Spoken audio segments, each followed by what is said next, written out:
What's up guys, welcome to Vintage Genetics, where it is all about classic bodybuilding, and today will be a Q&A. And what I did this time is ask you on Instagram via my story if you had any questions for me, to send them via my direct messages on Instagram, and I had a lot of questions. So instead of spending a lot of time on a few questions, I'm trying to go through the questions a little faster so that more people get their questions answered. So let's begin at question number 1.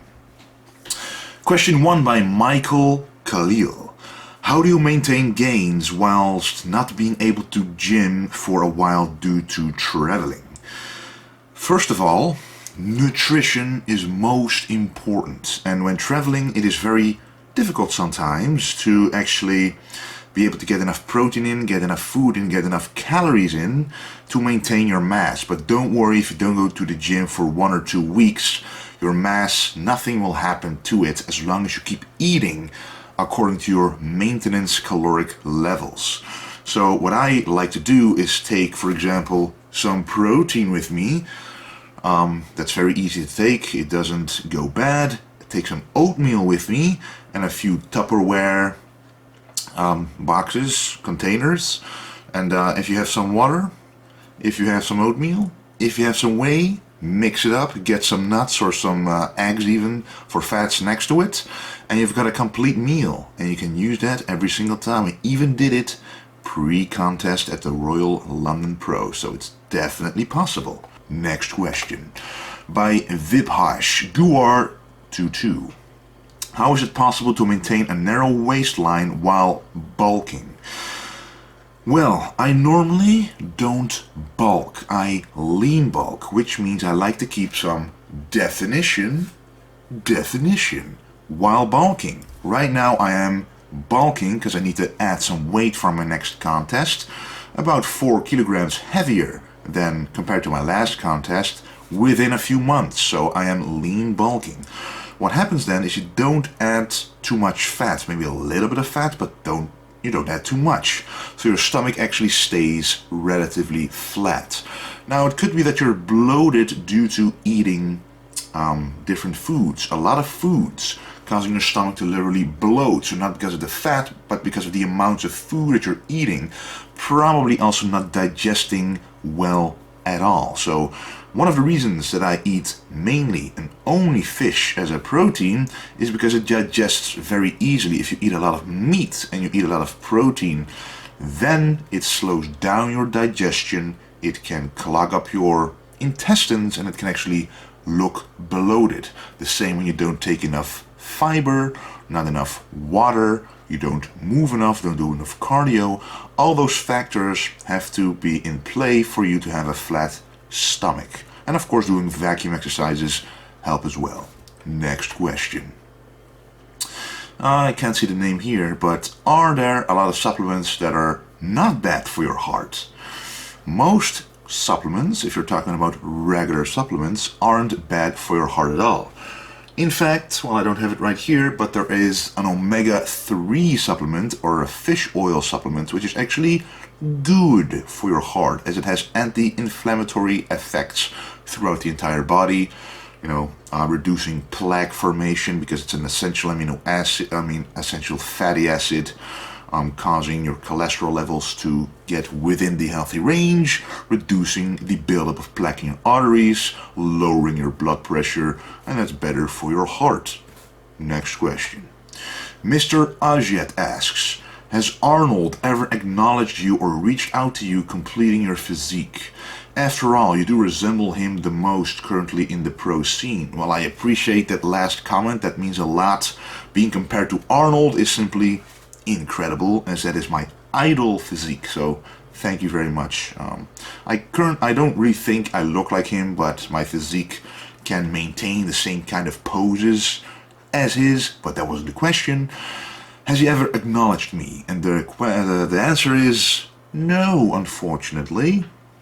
Back in 2016, when I did the Arnold Classic in Spain, I really wanted him to award me the prize, but I didn't end up in first place. I ended up number 5, so I never really got to see him, and even though he was there, I never actually got to see him in person, which kind of sucked, but I have a feeling that in the near future it'll happen. Next question by Mangun Kens. What's your secret to drying out and looking crisp and hard? Well, as you guys know by now, there are no secrets, but the secret that everyone is looking for, and it seems to be a question that keeps arising, so it is unclear to people, is consistency. Not thinking too difficult, don't try to think out of the box, but remain within it. How I got in the best condition of my life is keeping to my diet. Only change that I made that may be difficult for people is lowering the sodium and upping the potassium. This causes the water under your skin to be flushed out and the water inside the cells, inside the muscle cells, to be attracted to the inside of the muscle cells because of the increase in potassium. It changes the balance of sodium and potassium, causing that effect. But that's why I have a coach who knows exactly how to do that, and everyone is different, so it's all trial and error. But all you have to do to really get in crisp and hard is maintain a good diet and look good at least 2 weeks out from the show, and then simply maintain your diet as it is. Don't play around too much with sodium if you don't know what you're doing. So maintaining a good diet and not trying to crash diet your way into the show the last week, because that'll never work. If you don't look good enough 2 weeks out, you probably won't look good on a show day unless you know exactly what you're doing. Next question by Philip Dropulik. Do you use some hacks last weeks before competition to prevent hunger, something like cigars and chewing gums? I know it's a weird question, but I know that a lot of bodybuilders who hate cigarettes start to smoke.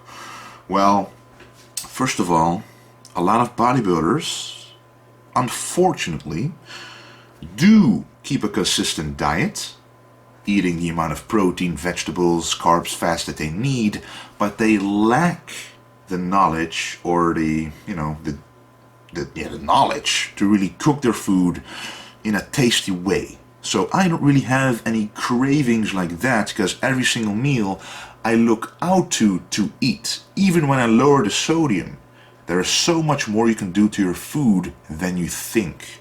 And also when I'm drinking my water, sometimes I just put a little bit of BCAAs in there for taste, or I like to use little packets. For example, Bolero packets. They are a flavored powder with basically 0 calories, which you put in your drink, and it adds a lot of sweet, nice flavor to your drinks. I drink that up until like a few days before the show, and it really helps the sweet cravings in between meals to go away, and that is very nice indeed. Next question by Hamam A. Can you tell me tips for nutrition and working out at the age of 14? Well, when you're 14, you're obviously just starting out. And when you're just starting out, that means you shouldn't be overthinking things. Keep yourself to the basics. When I was 14, I trained 3 times a week. I did back and biceps, chest and triceps, and I should have done legs, but I probably did something like shoulders or arms on the 3rd day. But 1, 2, 3 days a week, training the big body parts, a different body part on each day, and only stick to 3 exercises. For example, do the lat pull down, the V-bar pull down, and the seated row, and 2 or 3 bicep exercises when you're doing back and biceps, the same for chest, and the same for legs. When you're 14, you're still growing, your puberty is still about to come, your testosterone will rise, and your muscle gains will come. In terms of nutrition, just make sure to get in enough protein, and the rest just enjoy your food, because you're still way too young to be keeping to a strict diet. Trust me, you will gain muscle regardless of what you do, but keeping protein pretty high in your diet will certainly help you with that. Alright, next question by Yegendra. How to get a huge chest? I have been suffering for 2 years with an undeveloped chest. Any tips you would give me? There of course is a genetic component, but it is overrated because a lot of people who complain about having a weak chest actually don't train the chest properly. I'll give you an example on the bench press. The bench press basically uses 3 muscle groups. One should be the chest muscle, but there's also the front delts right here, which work together, and you've also got the triceps working when you're pressing the weight. As you can see, especially at the top, you can see that the tricep is doing a lot of the effort. So what I advise you to do is first check your form on the most basic chest exercise there is, the bench press. A lot of people also say, I don't feel my chest on the bench press. Well, that is because probably your form isn't correct. You might even have your hands too close together. The closer your hands are together, the more triceps you engage. So this is a close grip bench press, and it actually causes your triceps to do most of the work. The wider you go, as you can see, the chest stretches out, and the better the stretch, the better the contraction. So have a pretty wide grip. And then a lot of people complain, but my shoulders are hurting. Well, that's because you don't want to flare out your elbows, you want to keep them tucked in. So it's a wide grip, tuck in your elbows, relieving the stress of your front delts, and it's all going to be the chest. And even when you cannot really contract it like this, you can still contract the chest as it has to contract when doing a bench press. What you also want to do is touch the bar on your chest, make physical contact. If you cannot reach your chest yet, because you lack flexibility, again, your form might be, you might have the bar too high, which makes it more difficult, so have it a little lower, tuck in your elbows, and it will be possible. Also, retract your scapula. Don't do it like this, because if you don't retract your scapula, or you don't put your shoulder blades together, you will also use a lot of front delts, because then you basically do this. You basically use the front delts, but if you retract it, you basically use more of the chest. And that is simply one example. And even if you don't feel it then, do paused reps, so remove the momentum. A lot of people like to bounce the bar off their chest. And this is just one of many examples. You should also focus on doing flies, which is an isolation movement for the chest, really causing the chest to contract. So don't do flies like this. This is basically a press. Do flies, have your arm locked in position. Don't do anything else with that arm. Only move your shoulder joints and cause the chest to contract and stretch. But yeah, there's many more examples, and I'll probably make a video of each muscle group, how to train it most effectively. Next question. By Gerwin. I have a question. What age is good to start using protein, BCAAs, pre-workout and stuff? There is not a set age, but in my opinion, and in my experience, I didn't start using it until I was 19 or 20. I did go to the FIBO, which is Bodybuilding Expo in Germany, when I was 17 or 18. And there I bought my first big protein tub. And because before that, my nutrition really sucked. And the only thing I tried to adding in was extra protein through a protein shake. So if you're very young and you simply want to enjoy your food still when you're 14 to 16, perhaps even 18, and you just want to add some protein, then perhaps a whey protein shake, whey protein powder might be a good addition to your diet to make sure you at least get enough protein in. But if you already have a good diet at that age, you don't need those supplements, especially no BCAAs. Pre-workout, maybe, but not too much stimulants in there. Probably even just a caffeine pill will work. However, using something like creatine or creatine, however you guys want to spell it, because every time I spell it I get some comments about it, but I'm Dutch, so excuse me.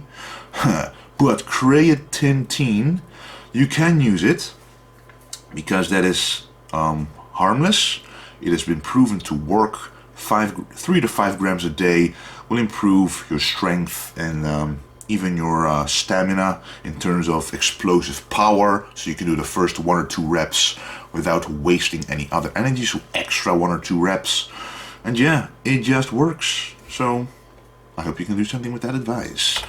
Next question by Jamie Arwanson. What are your maintenance calories and macros? Right now, I think my maintenance calories are around 4,500, because that's what I'm doing right now, and I'm maintaining a weight in between 109 to 110 kilograms. I've been at that for 2 weeks, so I think I have to increase it a little bit to actually do a proper lean bulk. And my macros are 450 grams of carbs, 125 grams of fats, and 350 grams of protein. Next question. By Sam L. Gayar. I have a few questions left for your Q&A. First, what is the reason why biceps hurt while bench pressing? A simple explanation would be that your bicep tendon attachment is running underneath your shoulder and actually attaching to the same joint as your shoulder and chest are. So if you actually have a small injury near this area, you will feel it when doing a bench press, for example, as all those muscles are intertwined or working together. I actually had it before. When you're stretching out too deep, you're actually stretching out the biceps as well, especially this tendon. So when doing heavy bench presses and your bicep is a little bit injured or the tendon is a little bit overstretched, you will feel it at the bottom of that movement. His second question is it possible to gain muscle in a slight deficit? In my opinion, it is, if you do it in a very slight deficit and your nutrition is top notch. You don't miss any minerals, you don't miss any vitamins, your protein is high enough, you work out high enough, you don't overtrain, you don't do too much cardio, and everything is simply high quality food. Then it is possible. It's not black and white, guys. Nutrition is a gray area, and sometimes things happen that you cannot explain. And I'll probably make another video about this as well, with some actual DEXA scan results, not only of me, but also of my girlfriend, who gained muscle while prepping for a show. So you can see in that video me explaining why and how that could possibly happen.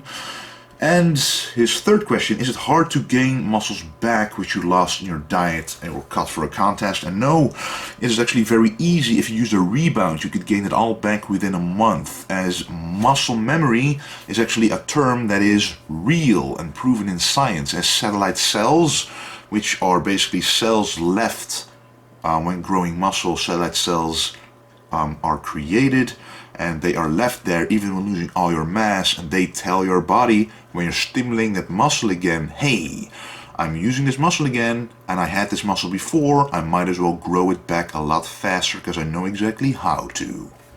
Next question.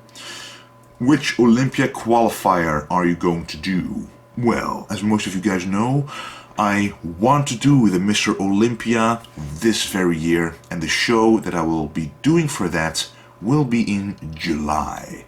And there are quite a lot of shows then, but it will be in America, and I will tell you guys very soon which show it will be exactly.